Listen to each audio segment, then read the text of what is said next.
Tukio hili si moja kama matukio mengine ambayo yamewahi kutokea, lakini hili ni tukio la kipekee ambalo linabeba mrejesho wa shukurani kwa kazi nzuri ambayo Mheshimiwa Rais Dr. Samia Suluhu Hassan ameifanya kwa watu wenye ulemavu katika miaka yake minne ya uongozi.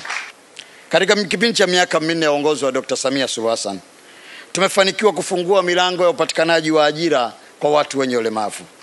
Zaidi ya watu wenye ulemavu 1213 wameajiriwa katika taasisi mbalimbali za serikali, ikiwemo katika kada ya afya, kada ya elimu, kada ya uhasibu, ustawi wa jamii, lishe na maendeleo ya jamii. Nafasi hizi za ajira zimeleta matumaini makubwa kwa watu wenye ulemavu katika kufikia usawa wa kupata ajira kwa utumishi wa umma. Lakini naendelea kukushukuru na kukupongeza kwa niaba ya Mheshimiwa Rais jinsi ambavyo tumeweza kusimamia ile 3% ya wenye ulemavu wanapokwenda kwenye ajira. Mheshimiwa Waziri Mkuu, katika kipindi cha miaka minne, Mheshimiwa Rais Dr. Samia Suluhu Hassan ameridhia kutoa ruzuku ya shilingi milioni 61 kwenda kiwanda cha KCMC Moshi Kilimanjaro ili kuzalisha mafuta ya kinga ya saratani ya ngozi kwa watu wenye albino kwa gharama nafuu. Mafuta hayo yanagawiwa bure kupitia bohari ya madawa ambayo inatoa katika vituo vyote vya afya vilivyomo nchini.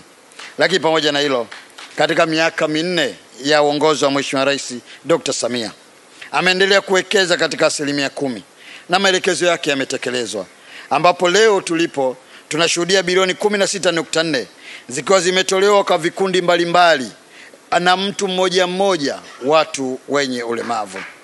Mheshimiwa Waziri Mkuu na washiriki wote, haya yote niliyoeleza na mengineyo ambayo yameelezwa na waliotangulia ni wazi kabisa yanampa nafasi Dr. Samia Suluhu Hassan kuwa rais wa kipekee ambaye amejali maslahi ya watu wenye ulemavu.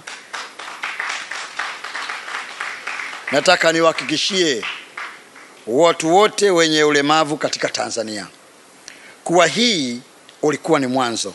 Katika mitano inayokuja itakuwa ni hatari kabisa.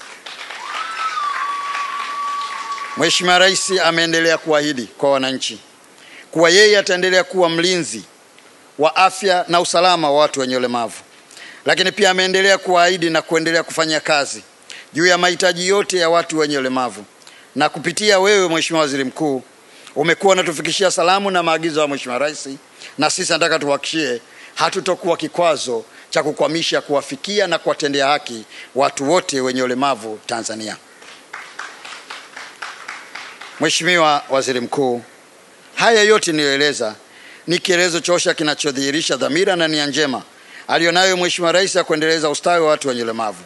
Na ndiyo maana taasisi hii ya Foundation for Disability Hope na SHIVYAWATA, kwa kutambua kazi nzuri iliyofanywa na Mheshimiwa Rais, leo hii wametoa tuzo kwa ajili yake.